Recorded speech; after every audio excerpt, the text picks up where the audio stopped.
that was signed into law over the weekend as well. This weekend, I had a chance to interact with some of our police officers who were on the ground working hard to keep Chicagoans safe. I stopped by the 12th District and met with Commander Baer and had the opportunity to engage with the 12th District and what we've seen in the 12th District, much like what we've seen around the city. There's been a decline in homicides, decline in shooting victims as well, certainly compared to last year. Our officers are working hard to make our city safer, and I just want to take this opportunity to thank the 12th District officers and police officers really across our city who are working hard to manage large-scale events while also keeping people safe. I also had the opportunity to stop by again the headquarters at OEMC, met with some of the dispatchers to get a better understanding of the resources that are needed and how we can make their jobs easier. Our 911 operators, our dispatchers, and our emergency managers were in constant communication with our first responders and law enforcement throughout the weekend, making sure that resources were in the right place at the right time. So I want to thank again all of our city workers, but particularly the team at OEMC who exemplify the professionalism and excellence of city government. I also had the opportunity to stop by and sit down and engage with the community violence intervention workers, particularly at the Institute for Nonviolence Chicago. These are the Chicagoans on the front lines, and they are de-escalating conflicts, trying to interrupt cycles of escalating conflicts, as well as working to interrupt the overall cycles of violence, particularly at a time in which we know that retaliation has been the normal form of response in preventing these retaliations from occurring and eliminating the tragedy that too many people experience in the city of Chicago. It was really good to hear again firsthand from the folks who are on the ground about the challenges that they are experiencing and how we as a city can come together to better support their work. So I want to give a special thanks to the Institute for Nonviolence and all of the CVI groups really who were out in force this weekend with extended hours, putting their lives on the line to stop violence from erupting. And then finally, I had the chance to stop by another late night ball session. We expanded late night ball to 4 locations: Truman College with Project Education Plus and One North Side. We were also at Malcolm X with Operation Basketball and Together Chicago, Lindblom Park with Denard Bros and also with Think Blue Foundation, where I happened to have the opportunity to stop by. And then, of course, Washington Park with Project Swish and Activists. We brought together dozens of young people for safe, productive interactions. And I'm grateful for all the folks who have volunteered to help make these events productive. Thank you to all of our community partners and the support that we received from CVI, and to all of our young people who came out. You may have read the Sun-Times reported yesterday that this was the least violent 4th of July in at least 6 years. This is a quote from the article. The weekend continues a recent trend after Chicago saw the least violent Memorial Day in at least 16 years. Last year, we also saw the first since 2019 with fewer than 600 homicides and nearly a 3-year upswing in robberies. It ended last summer. A double-digit reduction in homicides and shootings left the city with fewer than 200 deaths during the first 6 months of the year. And so now let me just be absolutely clear. Are we satisfied with what we saw this weekend? Absolutely not. The responsibility of keeping our city safe is a job that is never finished. We have a long way to go, and even with our officers working hard, our dispatchers and first responders digging in, our CVI groups working deep into the night, and our community partners who are showing up every single day, we still saw levels of violence that are completely unacceptable. And these visits and interactions throughout the weekend were more about listening and engaging than just simply talking. There's always more that we can do. There are always new strategies that we can try. and there are always ways in which we can refine our tactics. It is the Chicagoans on the front lines who have the answers, so we will continue to meet with anyone from across the city who is willing to work with us to make our city safer. And that should be the goal that we all share, quite frankly, regardless of which neighborhood you live in or even your political beliefs or your orientation. We all need to work together to make our city the safest big city in America. And we will not stop working until we get there. And so now I'll just shift briefly to talk about the OBBA bill. I'm sure all of you are aware the president signed the OBBA over the weekend, and while we are still conducting a full analysis, we want to briefly just talk to you about some of the potential implications of this piece of legislation. Economists and analysts all agree that this bill essentially represents the largest upward transfer of wealth in our nation's history. This bill literally takes from the poor to give to the rich. You often hear me quote Matthew 6:21, where your heart is, there your treasure will be also. And that Jesus the Christ, my Lord and Savior, follow the tenets that when you do for the least of these, you do unto me. This is the opposite of what my faith requires and what my faith calls for. And the primary way in which, this bill have found so-called savings, if you can even call them that, is through cutting health care for poor and working people. This bill is the deepest rollback of Medicaid in the history of our country. Our state could lose almost $50 billion over the next decade in Medicaid cuts alone. Roughly 1 million Chicagoans rely on Medicaid, half of which are children. On top of these cuts to health care, we will see devastating cuts to food programs. At a time in which 1 in 5 households in Chicago are food insecure, these cuts will cause even more hardship for those most in need. We have roughly 600,000 Chicagoans who rely on SNAP, and this bill is a direct assault on their ability to survive. I want to be clear. When we talk about community safety, it's no secret that poverty is a major driving factor in crime and violence. So these cuts not only continue to exacerbate neighborhoods that are riddled in poverty, this will put America at risk, particularly as we work to build public safety as a reality for people across this country. We are also seeing dramatic cuts to public education. Changes to the student loan programs will make the dream of attending college unattainable for poor and working families and will drive up the cost for middle-class students. They've also snuck in another scam voucher program which subsidizes private education for wealthy parents. The so-called Qualified Elementary and Secondary Education Scholarship could cost up to $51 billion a year. That's more than the federal government invests in public education for students with disabilities and high poverty schools combined.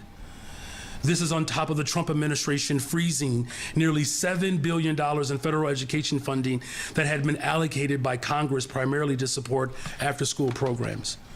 And so what do all these cuts pay for? There are two main things. First, it's the largest upward transfer of wealth in our nation's history. Cutting food, healthcare, and education for poor and working Americans is how they are paying for a $1 trillion tax cut for the ultra-rich. This is an abomination. This is sinful. It's unholy. But it reminds me of a quote by the Supreme Court Justice Brandeis when he said, "We must make our choice. We may have a democracy, or we may have wealth concentrated in the hands of a few, but we cannot have both." This bill is a fundamental attack on our democracy and our way of life. The other things and all the other cuts pay is for a massive increase in the masked, secret police that are terrorizing our communities. ICE. ICE will now have a larger budget than all but 15 of the world's militaries. It's a 4-year total. Its 4-year total is more than every military except for the United States and China. This is a direct assault on the civil liberties of all Americans and will fundamentally undermine our rights. As our budget and finance team continue to analyze the impacts of this bill, we will provide you with more updates on the impacts on Chicagoans and how we are going to fight back to protect our people. So thank you for indulging, and with that, I'm happy to answer any of your questions. Okay, we're going to start with that reporter. Just keep it short, all right? You got it. Thank you. Mayor Johnson, real Chicagoans tell me that they're disturbed that you would spin multiple mass shootings over the 4th of July weekend as some kind of victory for your policies. River North saw the first brutal mass shooting, made the St. Valentine's Day Massacre look like child's play. Obviously, people are asking, how could you, after not 1, not 2, not 3, but 4 mass shootings, go to NASCAR, put on the NASCAR costume, and grin for the cameras? We work hard every single day to ensure that people are safe in this city. Any shooting, any homicide is one too many. And as we continue to work collectively with our shared responsibility to ensure maximum safety for all of Chicagoans, our work is never finished. If you truly believe that Chicago is the safest city, and unlike people around the country who are saying that Chicago is the mass shooting capital of the country now, Just to follow up. would you and your wife Stacy be willing to cut your security detail from 150 sworn police officers and put those police officers back on the street where they can protect real Chicagoans? So we're very proud of the work that we're doing collectively to ensure that our police officers have the resources that they need. As I've said repeatedly, it's policing and affordable housing, it's policing and youth employment, it's policing and mental and behavioral health care services. It's going to take all of us, the business community, the philanthropic community. We're working collectively with Cook County government, the state of Illinois, the state's attorney as well. The volume of cases that we are pushing towards the state's attorney so that we can continue to close out these cases as we really drill down with our detectives division as they solve crime, as they get the evidence over to the state's attorney, gives her the ability to make the prosecution so that we can continue to deter crime in the city of Chicago. That's a holistic approach that we're taking. Thank you. So you won't Next be, question. you won't be cutting your Thank you. security detail. Thank you. We're going to go to Michael now. Thanks. Good morning, Mayor. Good morning. You sort of hinted at this, but I wanted to just confirm. Is it fair to say that your budget team does not know the full extent of anything that Well, the bill Chicago just, I will think it's a good lose question. under The bill just OPM? passed. So we're going to do a complete diagnostic, full analysis. I gave you some of the preliminary numbers. The fact of the matter is this is the greatest transfer of wealth into the hands of a concentrated few in the history of the world. This is a dangerous precedent that's being established. It's literally robbing poor people to make rich people richer. It's an abomination. It's abhorrent. It's wicked. But it's something that we will continue to analyze. And it's not just City of Chicago. Talking to mayors around the country, General Assemblies, state legislatures across the country will all have to go through a similar exercise. I've already reached out to the board president. We're going to do a collective analysis around the full impact of this bill.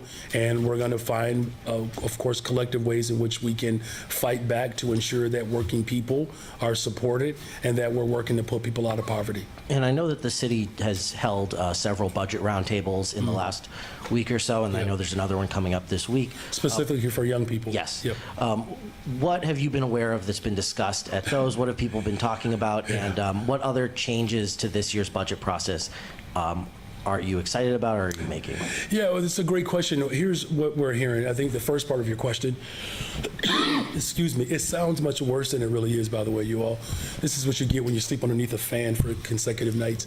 But what we're hearing is that the investments that we're making around mental health, behavioral health care services, youth employment, investing in our CVI to drive violence down in the city of Chicago, affordable housing. People still want that. They're the residents are incredibly active in their interactions around those particular demands in terms of, how we're, approaching this now my third time, if you will, around. We're engaging earlier. We have as you know, a working group that will offer up some recommendations as well. And we're getting feedback from alders already around ways in which we can find progressive means for revenue. The bottom line is this: the revenue streams that we control in the city of Chicago are doing well. Can they grow? Absolutely. The revenue streams that we do not have control over, and in other words, state oversight, if you will, or state regulated, those are not performing as well. And so there's going to be, I believe, a more enriched conversation around how local control over progressive revenue streams can meet the demands of this moment. People are hungry for righteousness, quite frankly, and righteousness is ensuring that people can live and thrive in their communities and feel safe doing it. So building the safest, most affordable big city in America, to the last part of your question, is really what I'm most excited about. Thank you. Hi, Mayor. Hey. Given the bill's massive increase for ICE and the willingness of the Trump administration to change the way that it uses ICE agents, especially since what we saw in Los Angeles yesterday in MacArthur Park, Yep. Does the city fundamentally need to rethink how it interacts with federal officials when it comes to not just immigration, but every level, considering that increase in the funding and the willingness to no longer operate as it had under previous administrations? Well, first of all, thank you for the question. And it's clear that the President of the United States of America is using ICE, this particular federal entity, as a militarized force. That is obvious. It's unprecedented. To your question, and I appreciate the analysis that you've offered, is that the city of Chicago, like all cities across America, will have to be far more thoughtful and even innovative in how we approach the federal government, period. Look, I don't often quote, historic leaders, but Brandeis is probably one of the more progressive voices of that time. And as I mentioned, you either want democracy or you want an oligarchy, right? And I want democracy, and I believe most Americans, if not all Americans, want that as well. So this is unprecedented. And to the extent in which we're going to have to rely upon one another, other cities and states coming together to find the best way in which we can interact with a federal government that is quite hostile towards states and cities, that's going to be an ongoing effort. Excuse me. Please continue. I'm just coughing a little bit.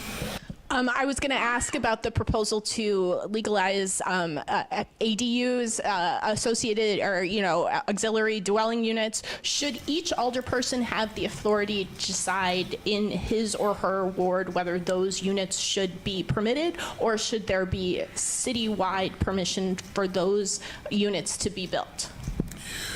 We have a citywide strategy to build more housing, more affordable housing, more market rate housing. That's an expectation that is from one end of the city to the other.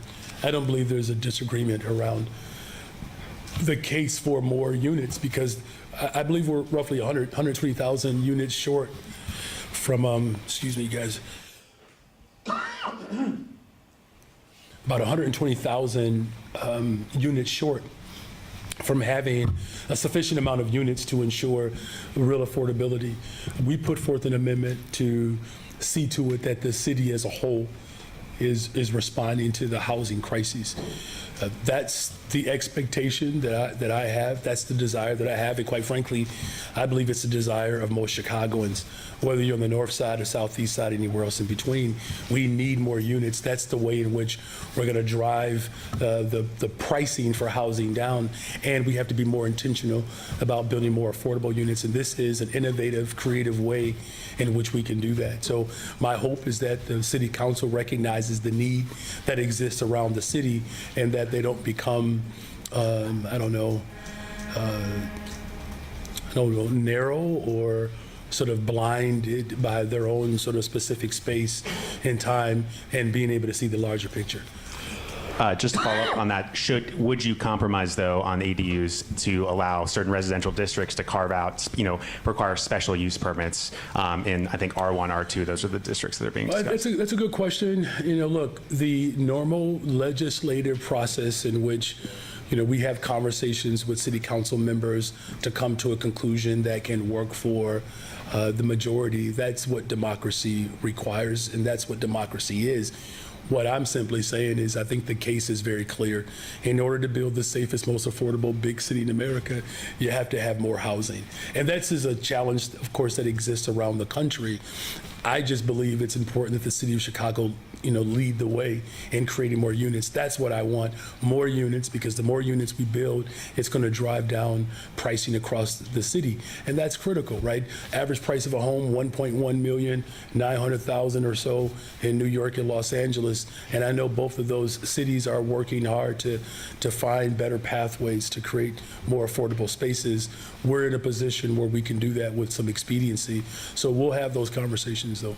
Just to follow up on the mass shootings, can you or Deputy Mayor Gatewood talk specifically about the strategies city workers, police are taking to prevent any kind of retaliations or escalations of violence, whether it be from River North, Back of the Yards, Little Village, et cetera?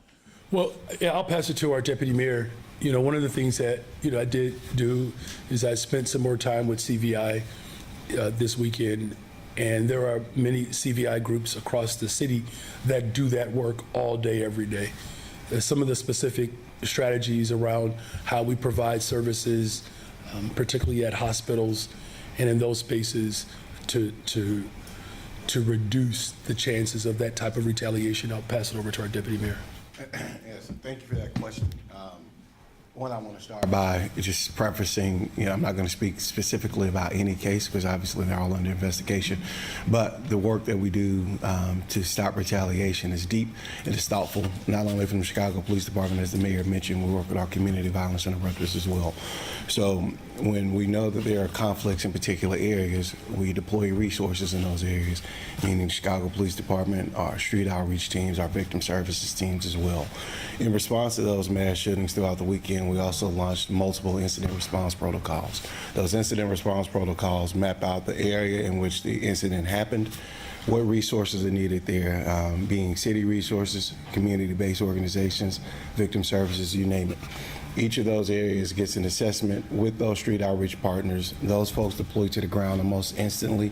As the mayor mentioned, we also have teams at hospitals from our hospital-based violence prevention, along with victim services teams from the Chicago Police Department, to talk to those families, to talk to those victims. Sometimes victims are forthcoming, sometimes they're not.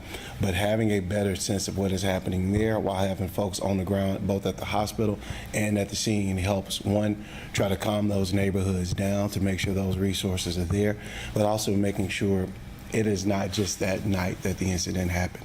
So there's constant follow-up. Later on today, the Chicago Police Department and our teams will be hosting a press conference about the Emergency Assistance Center.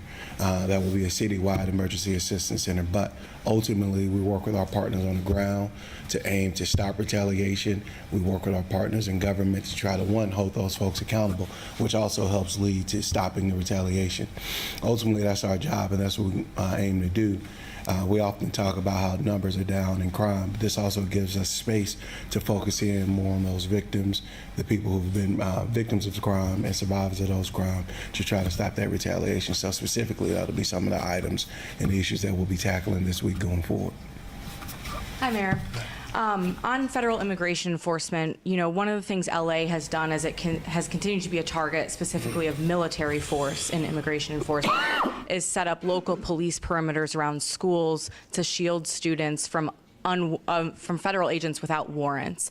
Have you considered, or would you consider, setting up CPD perimeters around public spaces in Chicago, including schools, or does that not fall under the department's purview? Excuse me. You know, again, it's unconscionable at a time in which so many working people and poor people need government to show up for them, that this administration, the Trump administration, has caused so much consternation and division. Look, we are a welcoming city ordinance. Our local police department will not ever cooperate with ICE. Whatever their constitutional authority is, that is obviously relegated to the Trump administration. All of our sister agencies, city departments, have been thoroughly briefed by a corporate counsel, and I'll pass it over to her in a second, about what they can and cannot do. Mary? Good morning. I appreciate the question. The mayor referenced the guidelines that we issue to all city departments, as well as guidances to city agencies and Alder Corps, so they would know the parameters on what they can, acts they can take and not take.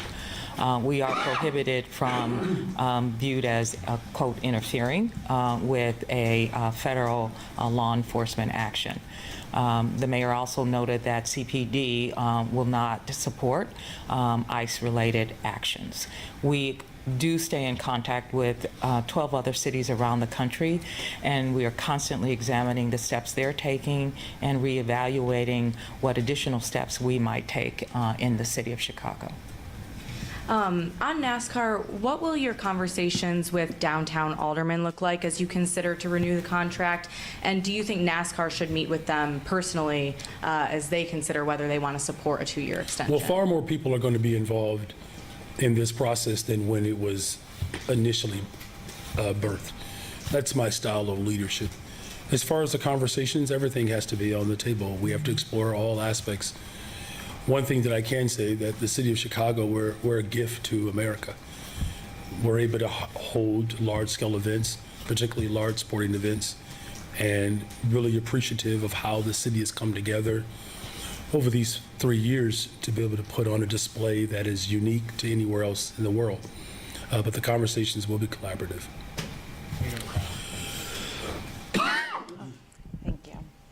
Hi, Mayor. Just to kind of touch base on the whole NASCAR thing, can you kind of go into depth about just the success of it, and if you plan on using any of that revenue to be able to use it in those outreach programs for these mass shootings that we have had over the last week? Well, let me just say again, you know, the tragedy that families have experienced as a result of the cowardly, hateful, violent attack against, you know, people. It's unacceptable, and we're going to continue to put forth the full force of government to provide and bring justice to these families. As far as revenue is concerned, it's not necessarily relegated to, you know, that particular event. We need revenue, period, to be able to continue to drive violence down in the city of Chicago. We are experiencing unprecedented numbers, or numbers that we have not seen in decades. And that's a good thing, right? And one homicide, one shooting is still one too many. And the decline of violence is the result of the full force of government working with all entities of government at every single level of government and making critical investments, particularly in communities that have been starved for decades. I think when it comes to the in-depth conversation around the economic impact of NASCAR, we'll see those numbers when they come out this year. There's been some, you know, recognition, particularly viewership is certainly up. I want to just publicly thank Julie Giese for her work to drive activity to all of our respective neighborhoods. That's something that's important to me. I think it's important for all Chicagoans to know that we are addressing critical issues. Even when we bring big attractions to Chicago, we're addressing critical issues in an equitable way. That is my commitment to Chicago. That is the only pathway I believe that will secure the safest, most affordable big city. And we're going to need partners to do that. Thank you so much. Hello, Mayor. You get one question per cough. All right. No. Yes. So just bouncing off of NASCAR, what is your personal assessment of NASCAR? And for you personally, do you want to see NASCAR back next year? Well, look, for me, here's what my expectations has always been. Excuse me. What's the public benefit, right? This is not about my own personal endeavor. The larger question is around how do neighborhoods across the city benefit from anything that we bring to the city of Chicago? There have been some good signs of how equitable distribution of dollars are being spent and invested in. I will say, just I guess maybe on one personal note, I don't know how those guys and the women drive those cars in those kind of suits. Like, if I had to wear that outfit every single day in work, that would be very difficult. So, but I think overall the event certainly put Chicago on display. And any time we can promote the city of Chicago, that's a good thing. On NASCAR, Jason Lee told the Sun-Times yesterday about potentially moving away from the July 4th weekend. Does that have to be done in order to welcome them back? Like, is that a deal breaker or is that negotiable? Well, I will say the 4th of July is already quite frankly, it's a heavier burden for our law enforcement because of so much activity that happens in Chicago. And as tourism continues to increase and more people continue to visit our city, the expectation of law enforcement and our first responders continue to grow. It's something that, I believe that will be a part of the larger discussion. If in fact, NASCAR returns, what is the optimal time in which the 2 days or 3 days should occur? Those will all be part of the ongoing discussion. Then on the ADUs, for a long time it seemed like the city was going to include that policy in this, the VCA to settle the HUD lawsuit. I know that you guys are somewhat limited in what you can share there, but it seems to have fallen on the back burner. Is that just because of the change in the federal administration? Do we anticipate that the Trump HUD will continue to seek an agreement there, or is it just completely no longer a priority for them? I'll pass it. Well, first of all, I'll pass it to our corporate counsel. Building more affordable units is still a priority of mine. It's still a top priority. Again, if we're going to be safe and affordable, we have to have more units. Alder Lawson has had his bill or ordinance, kind of in the wings for a year. There's an amendment that, we're going to put forward because I do believe that a citywide strategy is critical in our work to create affordability across the city.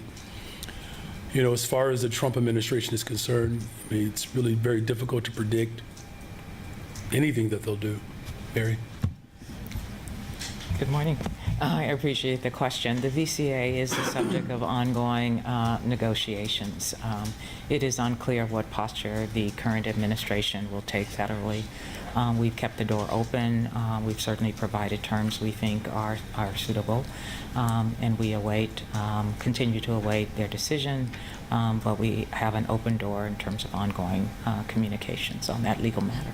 I guess more broadly, even if that doesn't happen, would the city seek, to overhaul zoning? Because the city did agree that aldermanic prerogative had led to, a racially segregated city.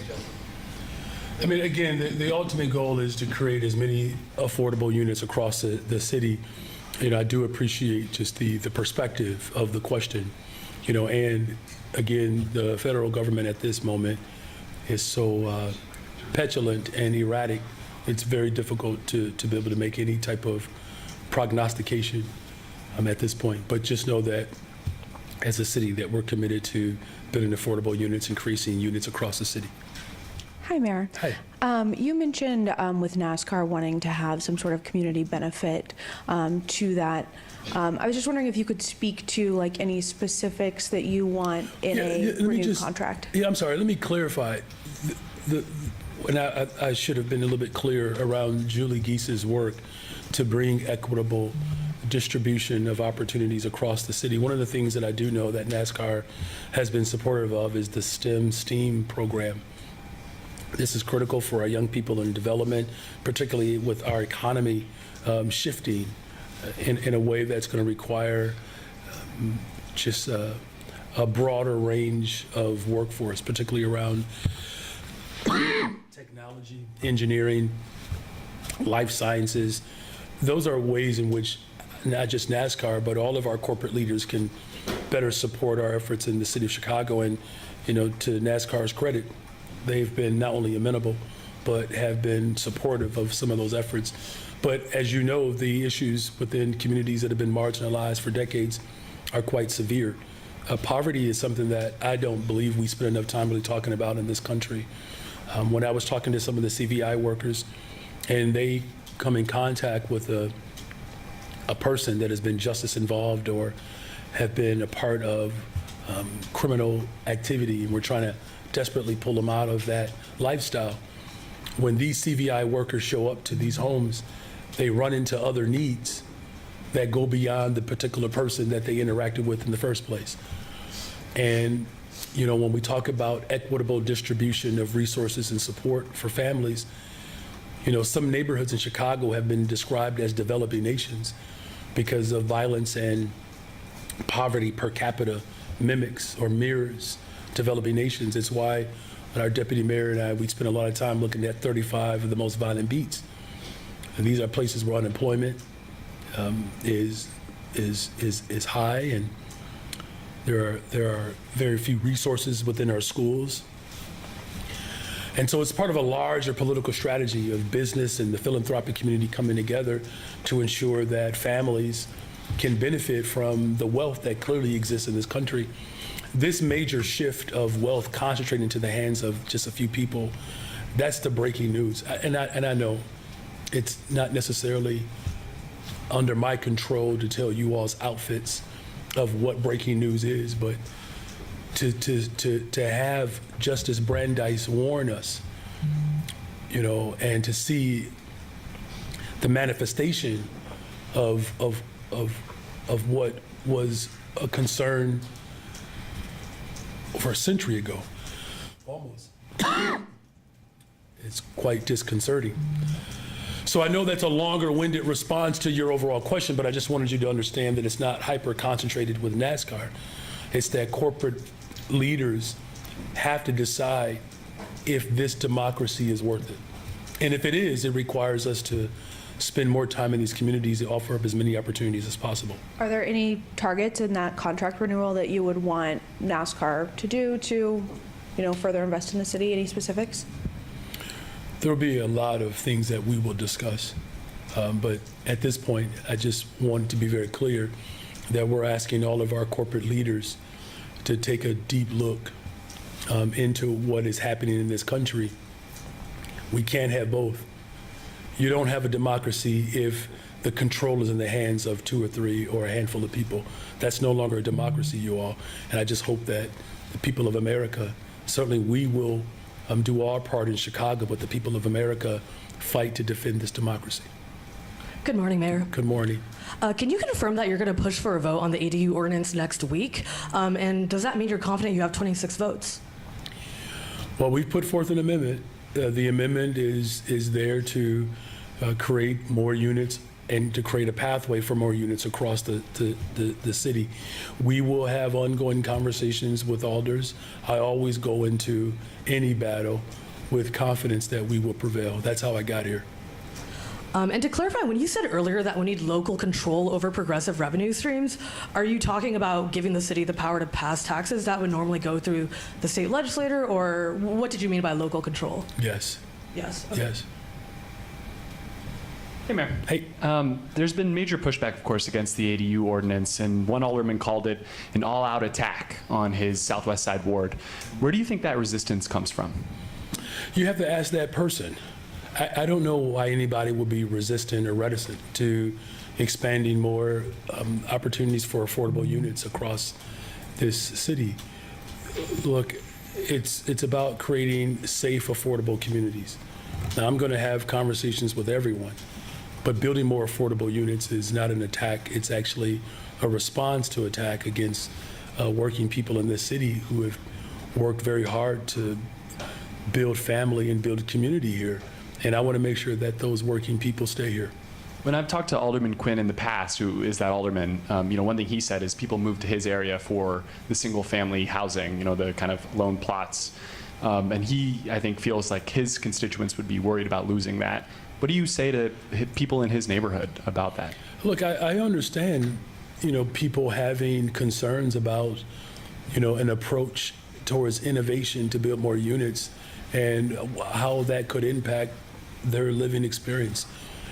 I think it's healthy to have those type of conversations. No one is in opposition to having those conversations. We do have to solve the fact that we have 120,000 less units that we need at this point to be able to maintain affordability. Here's what I don't want. I don't want families on the southwest, southeast, west, northwest to be forced out of their communities because they can no longer afford to live here. So people do move into communities because they feel comfortable, they feel safe, they appreciate the schools, and a host of other things that they like. What I'm simply offering is an opportunity to expand and grow that and to also sustain and protect what we do have. Morning. So, Good morning. To my memory, at least since the 90s, venues in New York City have checked or been able to check guests for weapons of all kinds. Meanwhile, these flash mobs or whatever trends have gotten so that they're overwhelming not only Chicago police but suburban police forces. So I'm wondering on the gunplay stuff, because there have been robberies of venues as well. Is it going to get to the point where we're going to have to emulate what New York is doing? And on the flash mobbing or teen and older trend stuff, is it going to get to the case that communities are going to have to do vigilance community policing? Because the Second Amendment does give you the right to defend yourself and your community when the powers that be can't cut the mustard on that.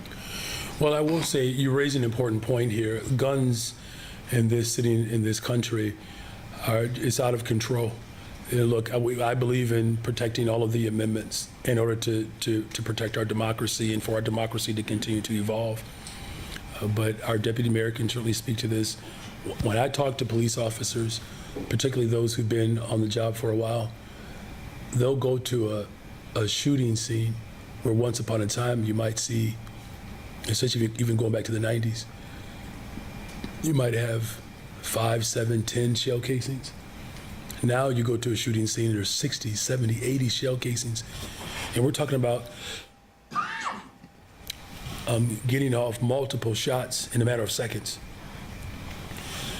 And I'm going to pass it to Mary in a second because we do have a couple of lawsuits that we have put forward, in order to protect the people of this city. Right now, the city of Chicago, on average, our police officers remove about 35 guns off the streets of Chicago a day. Is that right? About 35 guns per day. And in many different points of the city, we constantly are working to remove guns and illegal guns off the streets of Chicago. But we've taken a couple of steps forward, particularly around some lawsuits. And I don't want to speak to, what our next steps, could look like, but I do know that we are working incredibly hard to remove guns off the street. Mary, our lawsuits? I appreciate the question, and it's certainly a timely one. You may be aware that we sued Westforth, which is a gun distributor, was a gun distributor on the border of Indiana and Illinois, and we helped to facilitate their closure. That has assisted with cutting down the number of guns that move into the city of Chicago. We still have a much larger problem, and so we have an active suit with Glock, specifically also around switches. The use of switches allows individuals to do precisely what the mayor just articulated. One gun, lots of bullets, lots of bodies. So we are taking a very assertive litigative stance against Glock, the use of switches, and that will continue until we can bring it to final resolution and have them held to account for the proliferation of those items in the city. Okay, and unrelated follow-up. Mark, you sorry. asked such a great question. sorry. Gary wants to weigh in on it as well. As both the mayor and corporation council have mentioned, we have a problem with access to guns in the city. Just the sheer volume. As the mayor mentioned, you were able to go on the crime scene years ago. I mean, I've been in places where now you see 80, 90 shell casings, and it is just the access to guns, basically weapons of mass destruction. You have assault rifles, you have Glocks that are on our streets, and we are recovering. I mean, since the mayor's been here, over 20,000 guns have been recovered from the streets of Chicago. But that doesn't account for just the levels and the sheer violence that we can see. Questions have been asked about River North. That was the worst mass shooting in the history of our city, and it could have been worse because of the access to guns. So it's important that, one, we are able to work together to hold folks accountable, able to continue to do the work to get guns off our streets. But I think people just need to understand just the sheer volume and access to guns in our city from surrounding areas that are brought into our city is one of the major problems. So we have to continue to do that work of creating opportunities for people, but also on the other side, holding people accountable for the harms that they cause in communities. You asked a question about checks. At 31st Street Beach, there are gun checks. At North Avenue Beach, there are gun checks. There are a lot of times where people are arrested for having guns, right, to make sure when people are going in that they are safe. So the Chicago Police Department does that work on a consistent basis. As the mayor mentioned, we won't opine on what's coming in the future, but just know that the access to guns and limiting access to illegal guns that are causing harm on our streets is our #1 issue. Okay. And an unrelated follow-up question. Now that Walter Burnett throwing his hat in the ring for heading the CHA is no longer a rumor, who would conceivably replace him or who conceivably is on the short list to conceivably replace him as vice mayor? Should he get that? I really appreciate you. I really do, Mark. Let me just say, Vice Mayor. No, I got you. Let me just say, Vice Mayor Alderman Walter Burnett has just been an incredible, asset to the people of Chicago. His leadership, spans 30 years. In fact, quick little story. When I used to work at the New City YMCA in Cabrini Green before I became a teacher, I interacted with the alderman on a regular basis. We're doing a lot of youth programming and support services for Cabrini Green residents. And when I met Alderman Burnett, he was the same man that he is today as who he was when I met him, 25 years ago or so. And when I was just kind of a young man, young organizer coming up in the work, he put his arms around me like he did many folks. Now, I did not join his political organization, but, we were very strategic in our work to make sure that young people had access to resources and services. And I always remind him, this is why you got to be careful how you treat people. And because he was nice to me is why, he's vice mayor. No, I'm teasing. But I will say that, his lived experience around public housing is just, it's the type of experience that is rare. You very rarely find someone who has that type of compassion and understanding around the value of building more affordable housing, but particularly public housing.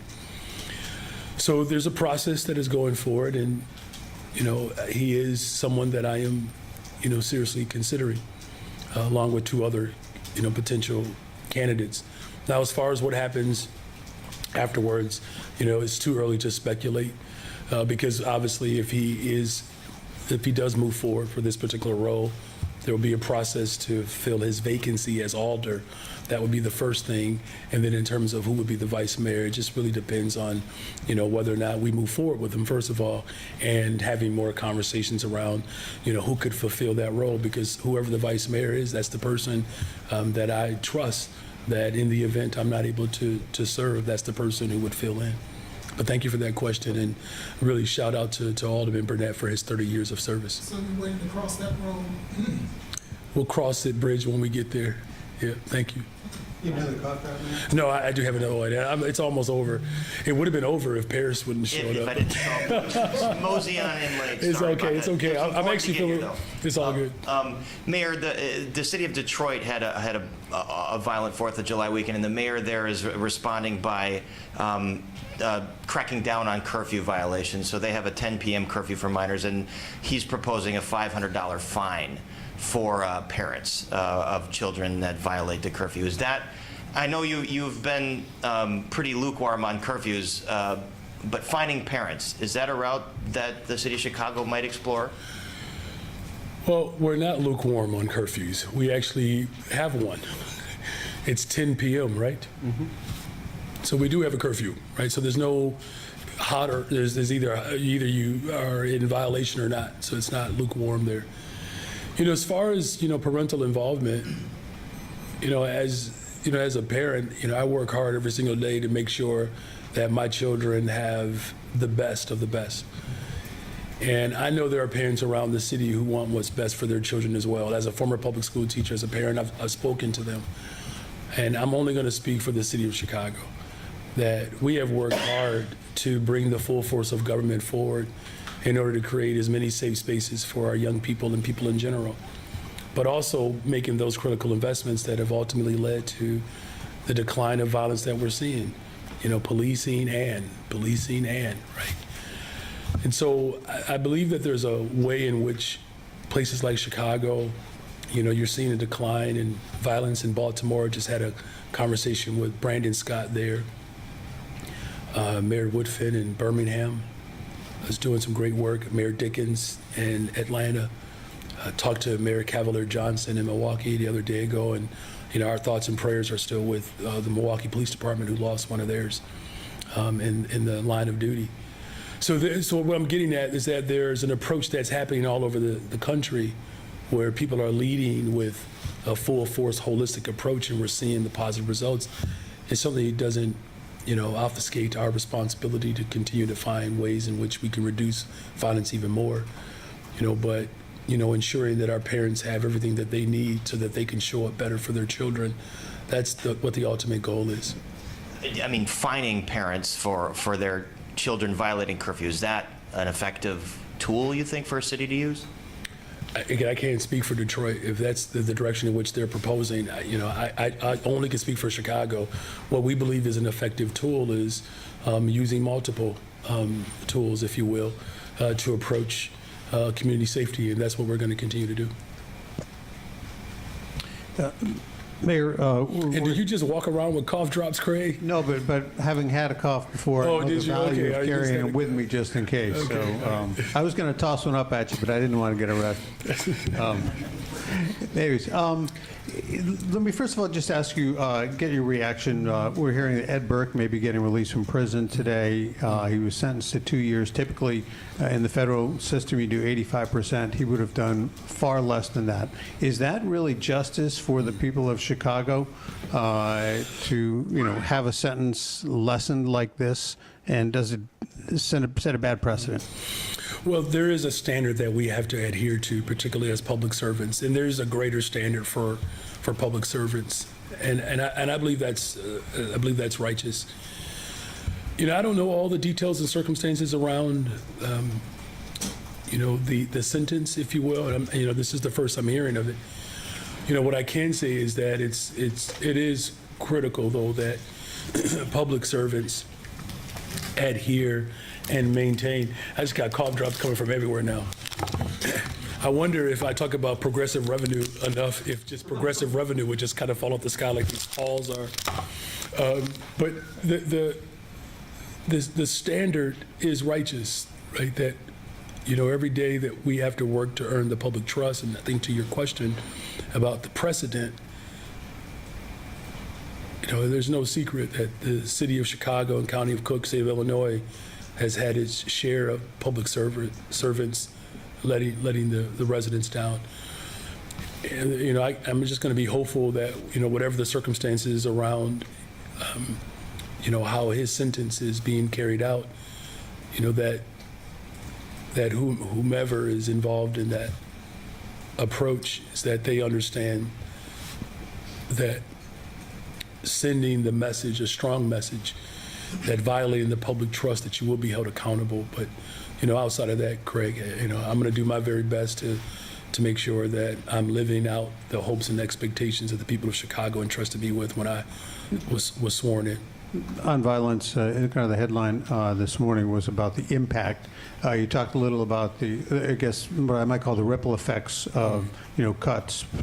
Are there cuts that you're seeing potentially that could directly impact the efforts of law enforcement? And I know you've got the whole city approach, is not understanding all of that. Are there direct cuts to law enforcement that perhaps you're seeing? And before you say a thank you at the end, my colleague Sarah Schulte didn't get let up by the police downstairs, so I've got a question for you for her. Okay. Why didn't she get let up? Police wouldn't let her up. Oh, okay. Can we find out what's going on? Yeah, we tried to rectify it, but she don't. Oh, okay. All right. Yeah, I mean, the first thing that I will say, the way CBI and CPD is working together, it's well past due. It's about time, and I'm grateful for that partnership. So the work that law enforcement does,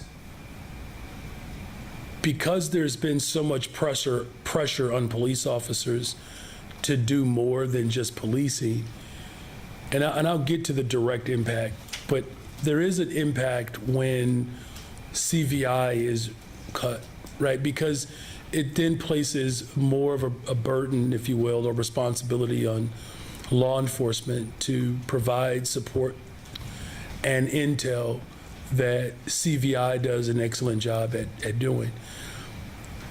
The cuts to our public health, that does impact policing, because we do have this alternate response to mental health crises. It's not perfect, but we're working towards perfection. And so that does place the weight of it all on law enforcement. Now, as far as, you know, direct impact on our first responders, anytime there is a direct cut to any of our services, because law enforcement, if I have this right, in our general fund or our corporate fund, where I want to say, what's the percentage, Karen, of our, Annette talks about this all the time, but I believe it's at least 40% of our overall, and we'll get that number to you, of our overall fund balance. So it will have an impact on our ability to be able to continue to support our first responders. And this is something that we're dealing with already within our city budget. The cuts that people are calling for, you're not able to make the type of sizable cuts without it impacting our police and fire. And so that's why, you know, I raised this earlier. It's going to be important that we find progressive revenue to ensure that we don't feel that full impact that's coming from the federal government. What my colleague was wondering is, with the CPS budget being in the shape that it's at, teachers may have to wait longer to get retro pay with the huge deficit. Because of your, you know, stand on not making any cuts to school, would you consider more TIF funding to help CPS out in this crisis? Well, what I'll say is, like, look, we worked hard to secure a contract that the people of Chicago could get behind, and the people of Chicago are supportive of a contract that ensures that, you know, we're protecting, you know, our immigrant students, we're protecting students with disabilities and IEPs, that we're protecting Black history, that we're protecting the LGBTQ+ student population, veteran teachers, growing our footprint in our buildings to lower class sizes and building more sustainable community schools. So there's a lot of support around that. You know, the budget challenges that we are experiencing are really the direct result of what we've said before, of what we've inherited, right? We have a tremendous liability or debt obligation around pensions, and we're going to continue to work towards rectifying that. You know, but as far as, you know, again, my commitment to ensure that we're not cutting to the classroom, I still firmly believe there.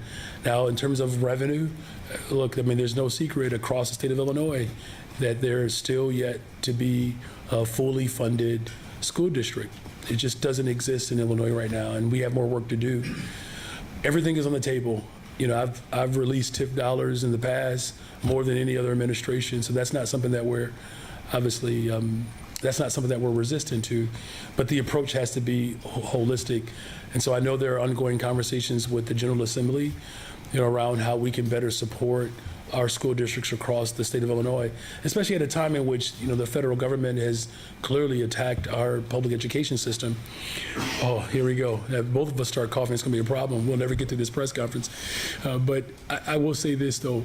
The fact that this privatization scheme of what could cost $51 billion over the course of the life of this tool, where they're spending more money to subsidize rich people in private education than they are investing in special education and schools where there's, you know, extreme poverty.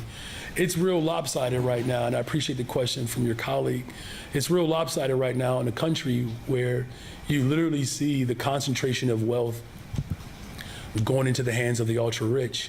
And then here we are looking at bite-sized operations to fund schools for working and poor people.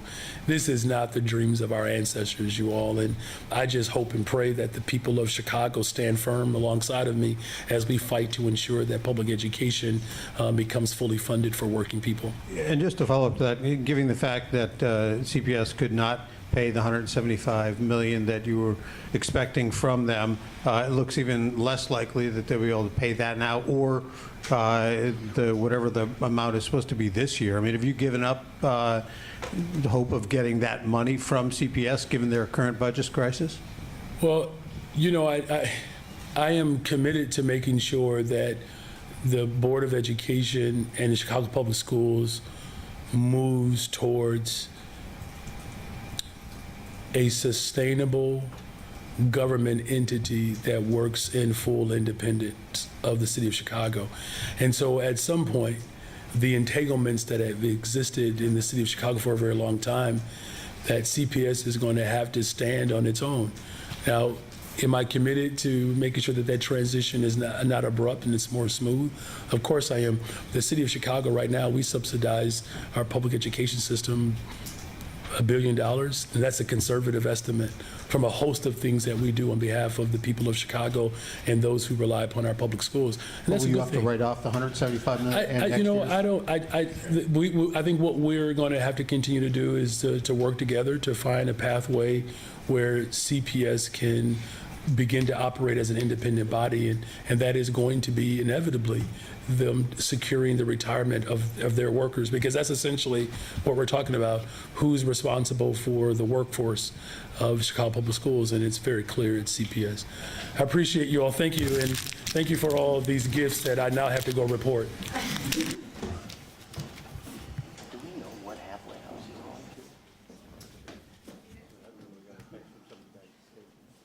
Yeah, that's I got that too. I guess the Tribune.